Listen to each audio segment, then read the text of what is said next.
Did you know that nature warns us about pollution before we even notice it? Let me explain. Pollution impacts all the places we love, often before we notice it. Some species are extra sensitive to pollution, so they act as nature's early warning system. Lichens are an example of these bioindicators. Lichens lack roots and a waxy layer, so they absorb moisture, nutrients, and pollutants directly from the atmosphere. So when air becomes contaminated with things like sulfur dioxide, nitrogen, or heavy metals, lichens begin to fade and disappear.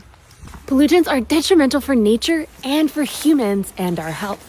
How can you help? Learn more about pollutants in your area and advocate for a cleaner and healthier planet.